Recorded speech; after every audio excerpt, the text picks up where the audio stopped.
Morning, everyone. Thank you for coming. I love spending time speaking about Eretz Israel, especially since the place we're going to speak about this week, a lot of people haven't heard of. I never heard of it until I did my tour guiding course. And I actually asked my husband's family recently. I asked my husband, I asked my mother-in-law, I said, did you ever hear of this place? They said, yes. I said, do you know anything about it? They said, no. So I felt special that I'm not Israeli and I knew stuff that they didn't. But then again, this is my job to know. So I'm really, really thrilled to be sharing this story with you today. I didn't say the place yet, what it's called. So let's begin. I'm going to share my screen with you.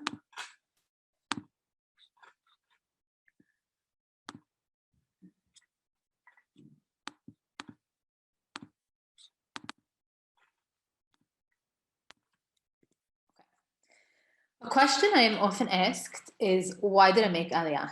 People are curious, and I understand the question because whenever I meet people that made Aliyah, I ask them also why. And there's a number of reasons why someone would move to Israel. Maybe because they're not happy where they are and they think Israel will offer a better life. Maybe they're facing anti-Semitism. Maybe more positive reasons. They like the culture. They like the views. They think it's pretty. They like the weather. Maybe more religious reasons, the home of the Jewish people or Tanakh. I know the answer I give, the shortest possible way I can say it, is I just say I made Aliyah because of the Tanakh. Because as a teacher or a Jewish person, just reading the Tanakh for so many years, it just didn't make sense to me to not be in Israel, because I said the Torah clearly wants us to be in Eretz Israel. God gave the land to the Jewish people. How come I'm not there? So that was my reason for moving. But after someone moves, I'd say there's another important question, is what makes you stay? Because it's one thing to move, and it's another thing to make it and stay in Eretz Israel. And sometimes people make Aliyah and then move back to America or to wherever they came from. Sometimes Israelis leave Israel. So how do you stay? And that question, what makes someone stay in Eretz Israel, is one of the questions we're going to be addressing today, along with a few others. And the others are, who was Rav Moliver and what did he think was needed to make it in Israel? So he is going to help answer the question of what do you need to make it, according to his opinion, and at least back then, but didn't change so much. 2, how did the Baron Rothschild contribute to Israel's early settlement? And 3, what was early life like in Mazkeret Batya? And now I'm already giving away the name of the place that we're going to be speaking about today. It's called Mazkeret Batya. Where is Mazkeret Batya? And I've been waiting for years to speak about this, and you'll see this year, you'll see this week and for sure next week why this year is so appropriate to speak about Mazkeret Batya. So our map, we have Jerusalem. You drive about an hour.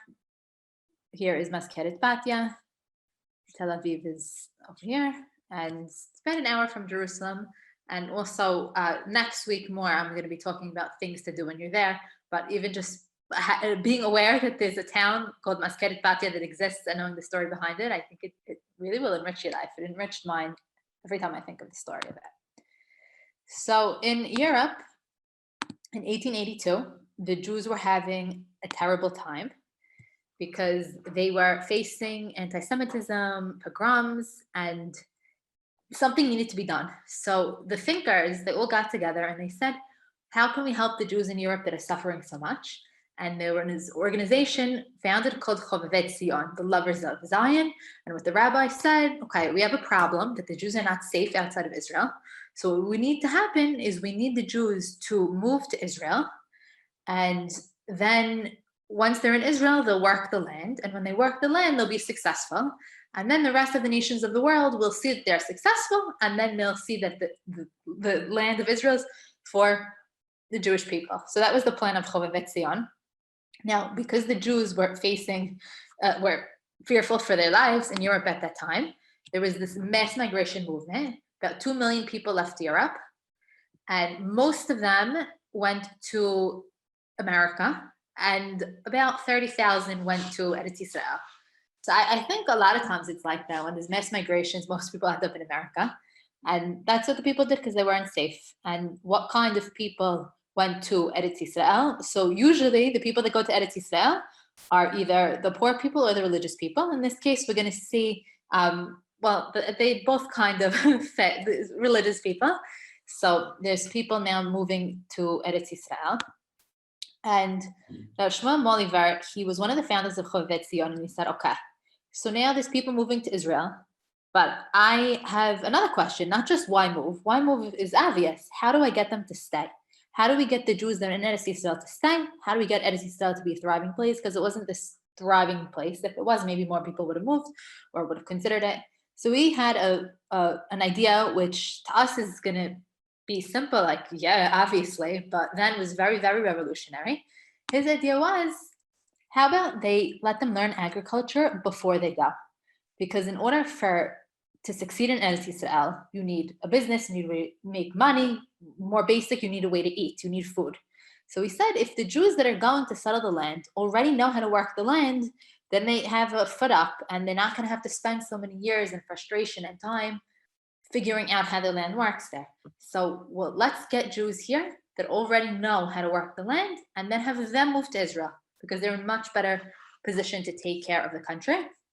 A bit about Rav Moliver. So unlike most of the rabbis of Lithuania, he did not depend on the rabbinate for his finances. He was well-to-do on his own. He himself knew a lot about agriculture. He was partners in a farm. So he had money from that way. And I think it's important to know because part of these ideas that he's proposing is because he does have a background in it and he knows how it helps. And he believed in reaching all Jews, not just the religious ones, religious, unreligious, everyone he wanted to speak to about Eretz Israel. And okay, he has this idea. We want people to move to Israel. We want them to stay. So we need to make sure they know how to work the land in advance. This is a great idea. How do I make it happen? So the next step is you need somebody with money to back it. You need someone to invest in this idea and to think that it's a good startup. And who was that person? So that person was the Baron Rothschild. I'm used to saying his name in Hebrew. So I'm going to say with a Hebrew accent every time I say it. He was a philanthropist. He lived in France. He's from a baking family.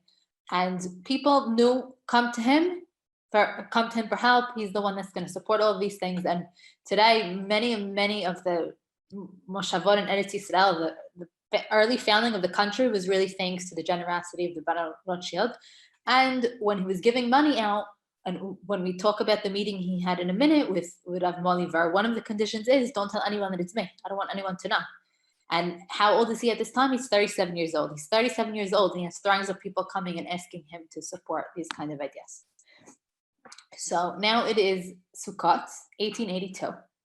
And Rav Moliver is in Paris. And the chief rabbi, the rabbi of Paris at the time, Rav Tzadok Khan, arranged a meeting between Rav Moliver and the Baron Rothschild. So right after Tefillah, Rav Moliver, he finishes, he's 58 years old, and he speed walks all the way to the Baron Rothschild's house, and it was a walk of 2 hours speeding.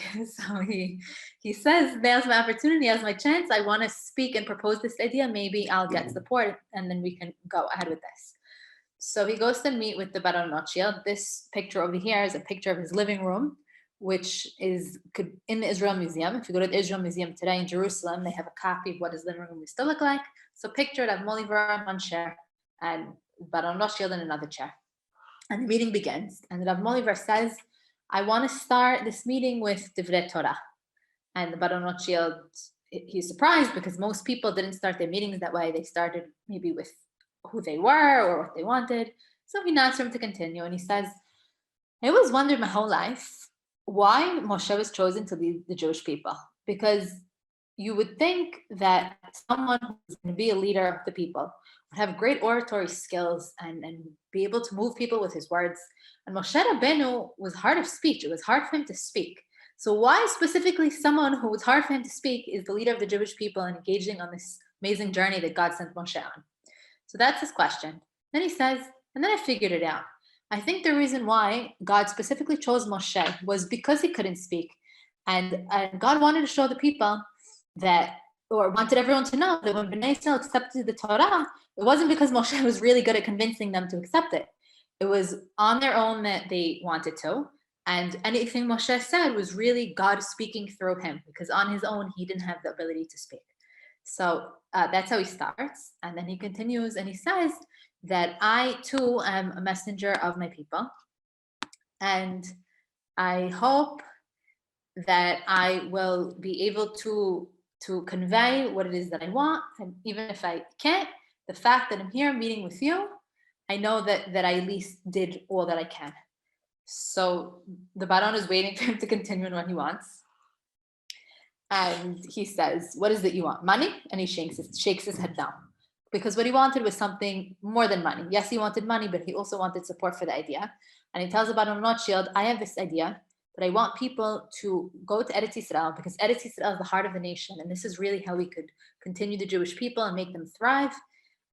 But I want the people to already know agriculture, because if we send people that don't know agriculture, then it's kind of a waste of your money, a waste of their time, a waste of your time. So this is my plan. This is what I want to do. Please support this idea.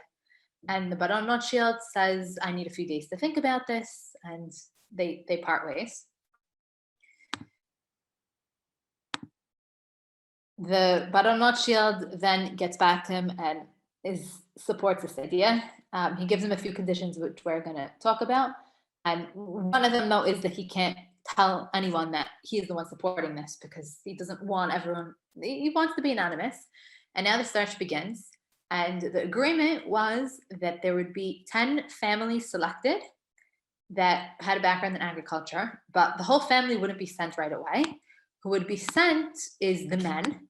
And only once the men can prove themselves, then their families would follow. So think of how difficult it must be even to part. And I always think today how easy it is that we have got all this technology that I could always speak to my family in America, or I'm speaking to you guys so easily and so wonderfully. And back then you separate. For a long time, you're not going to see your family, and who knows what's going to happen. But he went off to go search for 10 people that were interested in this, because maybe there's people that are good at working in the land, but they're not really interested in leaving their family and going to Israel and doing the unknown. And they find 10 men that are interested.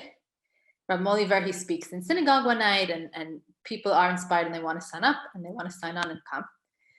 And then they're all ready for travel. And of course, things have to get complicated.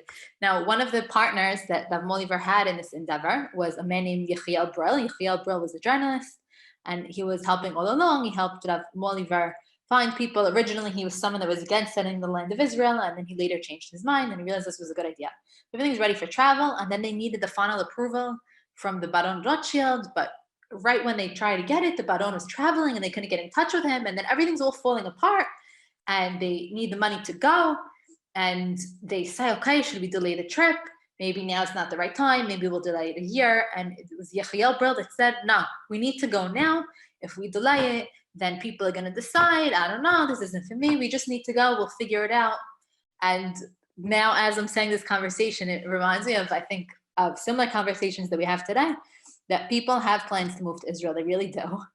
And they say, I'll move in 5 years. I have a plan. It's all set. And I don't know why it always happens like this, that not always, but a lot of times when you have plans to move to Israel, if you don't go right now, things come up in life and you don't end up going. And I think that was something they identified back then. And they said, let's just go to Israel. We need to start. And it was within a few months of having selected the families. But then, but then I said already. Okay. The original agreement with the Baron was that 10 people would be sent. But if you look at the list of people that ended up going, there were 11 people. And originally the Baron was very angry when he heard this, because he said, we agreed to send 10 people, not 11. And 11 is more money, more, everything is harder. And the reason why they sent 11 was for two reasons. The men thought about it and they said, what if something happens to one of us? And I mentioned earlier that the group of people going in what was known as the first Aliyah from 1882 to 1904, which is these years, they were religious. And they said, if we're only 10 and something happens to one of us, then we have no minyan. And it was important to them. And another reason why they wanted 11 is because they wanted someone that could read and write letters, which shows the level of education, of literary education they had. That it was surprising when I heard that. I actually had to double check this fact. So what do you mean they don't know how to read and write? Why do they need someone specifically that could read and write letters? But they didn't. And I want to talk about the 11th man that was chosen. The 11th man that was chosen, his name was Chaim Moshe Peres. And they said, he's a great guy, we want him to come, and he knows how to read and write. So he joined. And later on, when they get to Eretz Yisrael, at a point, Chaim Moshe Peres was very, very sick. And the doctor told him, you need to leave Israel, you need to go to Europe. It's just better conditions, because we're going to talk about the living conditions for the Jews in Israel, which are really, really tough. And they said, you need to leave. It's better for your health. And he said, no, I am not leaving. I came to Eretz Yisrael. I'm not leaving this land. And he ended up getting better and being able to go back to work and help everyone. And the amazing part of this story is this man ended up living longer than any of the other founders. He lived to the ripe old age of 101. This person that they say you have to leave Israel is not good enough for you here. Your health is in danger. He lived to 101 years, and he lived from the founding of Mazkeret Batya, which was one of the first moshavot founded early on in the years. Since he lived for 101 years, he ended up seeing the founding of the state of Israel. So it's just so amazing to think of how much he experienced in his life. And there's still people in Israel today that really saw a lot. My husband's grandma, she was alive when the British were ruling Israel. And I know we've spoken in Zooms about the British. How amazing that she remembers seeing British soldiers on the street, and now you have the amazing country that Israel is. So you don't even have to be living for that long in Israel to see all of God's amazingness. So this was the 11th man, and they go to Eretz Yisrael. I want to talk about the contract that the Baron Rothschild had with the settlers, because he has to make sure that they stand by his conditions. One was that the travel expenses are going to be on the settlers. They need to pay their own way. They need to spend 3 months learning in Mikveh Yisrael. What's Mikveh Yisrael? So we spoke about this last year. To remind us, it was an agricultural school that was founded in Israel, because similar to Rav Moliver's idea, the Karl Netter, who helped found Mikveh Yisrael, he said, if we don't have a school to teach people how to work this specific land, it's not going to work. And even though one of the terms where the travelers to Israel needed to already have background, working in Europe is different than working in the land of Israel. So it was further training. So they needed to learn 3 months in Mikveh Yisrael. Then they would receive a plot of land, houses, animals, seeds, dig a well, but they need to prove themselves worthy first. If the farmers come and they're not successful working the land, you pay your own expenses. We're not giving you everything. This is what the Baron said. And over time, you also have to pay everything back. I'm not just giving you a free present. Once your moshav is successful, you need to pay the money back. So it seems like, I guess, the matter of opinion if these are tough conditions, if these are fair conditions. And additionally, only after proving themselves worthy, if everything was working, would the families be permitted to join. So think of how difficult it is. You have these 11 men in Israel. They starting out a new place. They don't have their wives to come home to, or their children to come home to. They don't have their wives to cook for them, and they just like think of how nice family life is, and they don't have that. So they have all those emotional challenges. Plus, they need to make it work if they want to see their families again, and if they want the Baron's support to come get all of these things. Now, the settlers had one condition that was important to them. This is very, very important. Remember this, and I bolded it in red. They said that there can be no interference regarding their observance of the mitzvah ben adam l'makom. They told the Baron Rothschild, fine, we agree. However, the way we observe the mitzvah, you can't interfere. Your officers can't interfere. We serve God the way we want to. He said, okay, no problem. And the settlers agreed to these terms. Now they are traveling to Israel. So we said that there were a few issues along the way. They want final approval. They can't find the Baron Rothschild. Finally, they're on their way. It's a 20-day journey to get to Israel. And they get to the port of Yaffo, and there's no one to greet them and take them to where they need to go. And they end up spending 4 days back and forth on the boat because they need to get off, but the officials aren't letting them come because who are you? You can't just come. Eventually, they get off the boat and they go to Mikveh Yisrael, where they're studying more agriculture for 3 months. And the living conditions are terrible there, and there's a lot of tension between them and the people running Mikveh Yisrael. But eventually, they receive a piece of land, and they're finally able to go and work it. So they are excited about their journey, and look at all of the things that they had to deal with. Everything was wonderful in the beginning. Their families were able to join them. You see here that there's kids, not just the men. This is the picture from Mazkeret Batya. And the in terms of the hierarchy of how they were being ruled, so the Baron Rothschild, to all these new towns that were being formed, he would send pekidim, or he would send officers, and they would be in charge of the people. They were very educated, they were from France, and they knew how to run things, and they would help organize the structure of the settlers. And everything was wonderful in the beginning, and they had great relationships with them. It's thriving. But, oh wait, I'm still in everything was wonderful. Something really cool that I want to share with you. Back then, every yishuv had a song. And think of how fun it would be if your town had a song.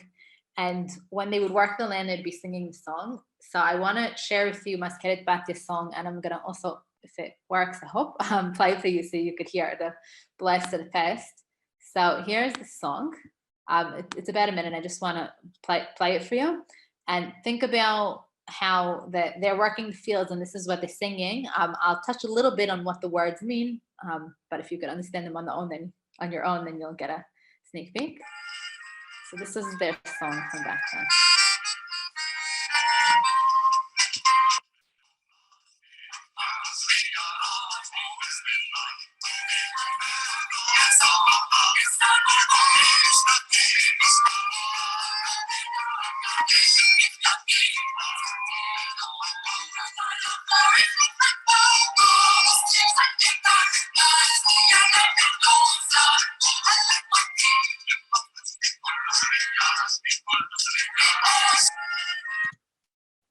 Oh, okay.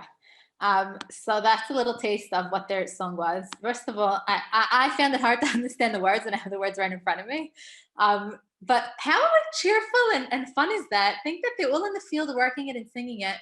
And something beautiful about the words is that the words are a form of tefillah. That the song was b'machrashti, which means my plow, and that was their prime tool of work. And they're saying they're using the plow and they're seeing good life with it.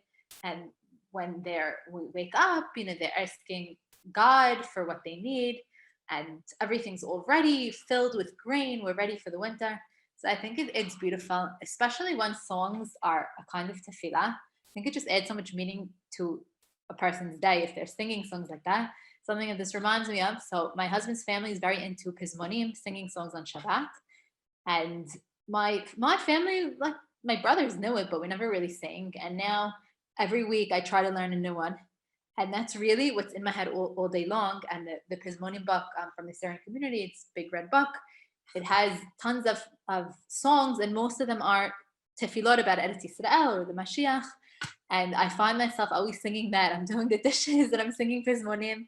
And then I think of how lucky I am that out of all the songs in the world, this is what I'm singing, because it's literally tefillot to God, and how wonderful to be able to be connected to God. I'm just washing dishes, but because these are the songs I'm singing, connected to God. And I think the songs that all these yeshuvim had, they also were very rich and connected them to God. So that's a nice thing I wanted to throw in. When they get their plot of land, they want to build houses. However, the Ottoman Turks at the time who are ruling, they don't let them build houses. And they have these 4 structures, 2 floors. And the Ottomans come and they said, what are you doing? You're not allowed to build a house. So they say, we're not building a house, this is for the cows. So they look at the building and they say, for cows, there's 2 floors. How are cows going to live in a 2-story house? So they say, oh, the bottom floor is for the cows. The top floor is for storage. We want to store the grains. And then that's how they get a pass, and these structures are able to stand. In reality, this is where the families lived. And it was very tough and hard living in these conditions. But they're starting out a new yeshuv in Eretz Yisrael. They know they're going to have to work through it. So I think this is a cute story. How cows, how could they live on 2 floors? And the officials bought it and they said, okay, sure. That's really what's living there. And the word kazedma, what it means is dwellings for soldiers. It's like related to Italian, this word. And that's how they related to it, because soldiers don't usually dwell in the best places. And this is where the people were living. So now back to this. Everything is wonderful until it wasn't. What went wrong? So I mentioned the Pekidim, the officials that the Baron Rothschild sent. And originally it was great, and they helped organize the settlers and they gave them tips. But even, just looking at the dress, and I don't think this is what they wore in Israel then, but this specific picture conveys the idea that I want to share with you. They were this upper class elite that said, we know better than everyone else. We know what we're doing. And the relationship with the settlers wasn't one of understanding and let's work together. What are your issues? Let's see if we can solve them together. It was, we know best. We want to tell you what to do. And if you're living in a place and the people on top of you are telling you what to do and not even listening to you and don't respect you, life is not going to be so great. And they have these new demands and they say, here's what we want to do. First of all, we want to change the form of agriculture. We no longer want to work the land and grow fields of wheat. We want to switch to orchards. Now, the settlers don't know how to do orchards, and it's a different kind of growing. There's certain type of crops that depend on the rain. You don't have to do so much because you wait for the rain. Then there's other certain crops they need to water all the time, and that's more difficult to grow. And this is what the officers want to switch to. And they said, additionally, from all the produce that you make, you need to give us a portion, you need to pay us. So the settlers almost became servants, and there's a ton of tension. And this is not the way for Mazkeret Batya to succeed if they can't agree with who's on top of them. And this story was not only the story of Mazkeret Batya. In most of the towns that had these officers, which were all the towns that the Baron Rothschild supported, there was tension between the settlers and the officers. So we say now things are very tense. A few minutes ago, we said they're in the field, they're singing, and now all of a sudden the officers are switched, the conditions are harder, but here is the really oh no. And then comes the year 1889. And the year 1889 was the year of Shemitta. Why is that a big problem? So before we talk about that's a big problem or a blessing, but they did not, it was a problem. I want to just go back to the Pesukim in the Torah to talk about what Shemitta is. And already, for those of you that are aware, this year in Eretz Yisrael is the year of Shemitta. And that's why I've been waiting for years to speak about Mazkeret Batya, because it's so pertinent that they were dealing with Shemitta, and it's Shemitta in Israel. And next week, I'm going to talk about what do we do about Shemitta in Israel? Do we keep it? Do we not? Why is it even a question if we keep it or not? What do people do today? Are there loopholes around it? Today, my brother, he texted me that he bought basil from the supermarket and he wanted to resprout it, and he wants to sprout it in a cup and not in the soil. Can he do it? So there's loopholes to getting around. We're gonna talk about that next week. But just to look at the Pesukim from the Torah, according to Sefer Shema, which is the first time the mitzvah Shemitta appears, you need to work the land for 6 years, and the 7th year you just need to let it rest. Now, it doesn't mean you let everything rot in the field. If you have cucumbers that grow, you could take the cucumbers, but you can't sell them. You need to, they're free. And according to the Torah, a poor person could just come into your field, take the fruits that they need, and the animals could come as well. So this is Shemitta. Now, Shemitta, you can't work the land. And I want to remind us that one of the tenets of the contract, the settlers said no one can interfere with our religious observance. And the settlers decide, we're in Eretz Yisrael, we're working the land. It's now the 7th year. According to the Torah, we're not allowed to work the land. So we don't want to work the land, we want to observe Shemitta. And this was the decision that they came to. This is what this sign, if you drive around in Israel now, you see in fields the sign, here we keep Shemitta, as opposed to other places that don't, which we're going to talk about. The settlers want to observe Shemitta. However, the Baron Rothschild, who is looking at these new towns that are struggling for the very survival, thinks they're just being lazy. He goes, what do you mean? You want to take a year off and just do nothing? I put so much money, so much effort, so much time, so much energy invested in helping you succeed, and now you're just going to sit back and do nothing for a year? You're just being lazy. What should they do? So the Pekidim, who are on the Baron Rothschild side, they do everything to break those settlers. They say, if you keep Shemitta, we're going to close the school, we're going to cancel medical services, we're going to make sure the well doesn't work, cut off water, make life terrible for you. Do not keep Shemitta. So that's on one hand. And again, this is the contract, but this part wasn't put into effect. And the Baron says, okay, so let me find a religious solution, because coercing you to not keep Shemitta is not going to work. So then he turns to the rabbis, to Rav Tzadok Khan, who set up the meeting with him and Rav Moliver early on. another rabbi, Gadol Ador at the time, Rav Spector, and he says, come up with the solution to Shemitta. I don't want any of my moshavot to be keeping Shemitta, and I know that they're religious, so come up with something that they could do. And what they come up with is something called heter mechira. This is very similar to selling chametz on Pesach. So on Pesach, if you have chametz in your house and you don't want to throw it out, so then you sign a contract where you sell it to a non-Jew. So it's in your house, but you don't own it. And the non-Jew could come and take it if he wants. And then after Pesach, he sells it back. So this was the same thing that was done with the fields, that you have the field, you sell it to a non-Jew. So the non-Jew owns the field. So you could continue working in and everything because it's not really your field. It's his field. Then after Shemitta, he sells it back. And what you see here in this picture, this is an example of the first time a solution like this was drafted. They didn't need it before. And the rabbi's signature's on the bottom. Now, they knew that if they would make this rule or give this option, it would pass. Forevermore, this would be something that the Jewish people would do when Shemitah year comes. And when we talk about the different options that people do with Shemitah, one of them is exactly this, that you go to the supermarket and you want to buy fruits and vegetables. Under the vegetables, it has a sign where this came from. And the different options, one of them says, heter mechira, that this came from a field that's a Jew, that they sold and they worked the land. So this is what they tell the Baron Rothschild. We'll have the people of Mazkeret Batya sell their fields, and then that way they could still continue working it, and religiously it works. Now, the people of Mazkeret Batya, they were used to consulting with Ashkenazi rabbis of the old Yishuv of Jerusalem. And they consult with these rabbis, and the rabbis say, absolutely not. We do not approve heter mechira for a few reasons. One, don't tell me that there's financial concerns, because the Baron is rich enough to support you even if you don't work for a year. So there's no emergency. We must work. We must come up with a way. And for financial reasons is really why Mechirat Chametz on Pesach came about, because people's entire businesses were in Chametz. And now, what are they going to do during Pesach? They can't just get rid of their business. So they came up with selling Chametz. And here the rabbis say there's really no financial issue. The Baron Rothschild could support you all.